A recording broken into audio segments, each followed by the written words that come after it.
Мен Жезқазған қаласының жоғары медициналық колледжінің бірінші курс студенті Жолдыбаева Назым. Мен Мұхтар Әуезов кітапханасының тұрақты оқырманымын. Қазіргі таңда Мұхтар Әуезовтың Көксерек кітабын оқып жүрмін.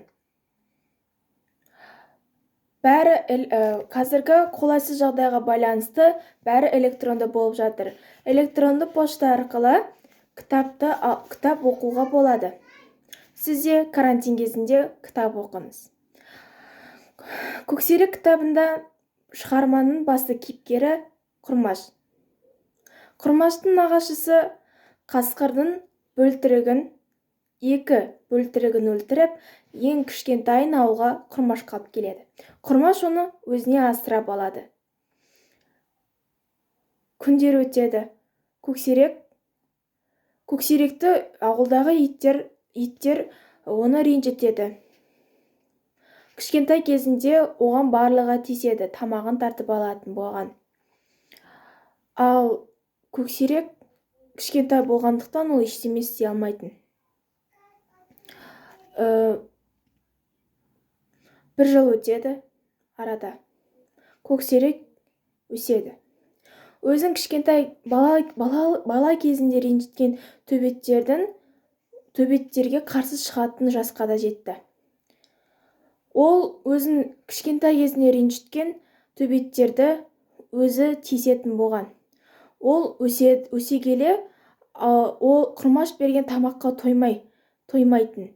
Ол кейін ауылдан қашып кетеді. Ауылдан қашып мүлдем келмейді. Кейін ол нағашы Қасқырға жолығады. Екеуі тамақ іздеп жүргенде алдынан 7 қасқыр шығады. Солармен бірге ол өзінің ауылындағы малдарын тонайды. Ауыл тұрғындарының жылқыларын, қойларын жеп кететін болған. Сонда ауыл тұрғындары жынданатын. Көксеректі тауып алса өлтіруге де баратын. Бір күні Құрмаш атасы ауырып қалғандықтан боранды күні өзі қой айдауға шығады. Сол кезде жаңағы 8 қасқыр мен Көксерек қойларға шабуыл жасайды. Құрмаш оларға қарсы тұрамын деп аттан құлайды. Кейін ол Көксерек Құрмашқа шабуыл жасағанда Құрмаштың құлағындағы егіне танитын болған. Сол кезде оны Көксерек деп шақырады, бірақ Көксерек оған қарамайды. Сосын бір күні ауыл тұрғындары жиналып Көксеректі іздеуге шығады. Ауылдың қасқыр алатын төбеті ол да бірге шығады. Көксеректі жеңу үшін. Кейін ол табады. Содан Көксерек пен жаңағы ит, жаңағы төбет. Екеуі біраз арасастырады. Біраз шабуыл жасайды бір-бірлеріне.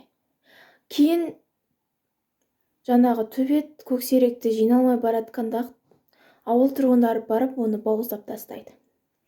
Бауыздап оны Құрмаштың әжесіне апарады. Сонда Құрмаштың әжесі Көксеректің басына теуіп, менің Құрмашымның қандай жазығы бар еді деп қарғап сілейді. Сонымен қысқаша мазмұны Көксеректің. Біз біргеміз, сіздер де кітап оқыңыздар карантин кезінде.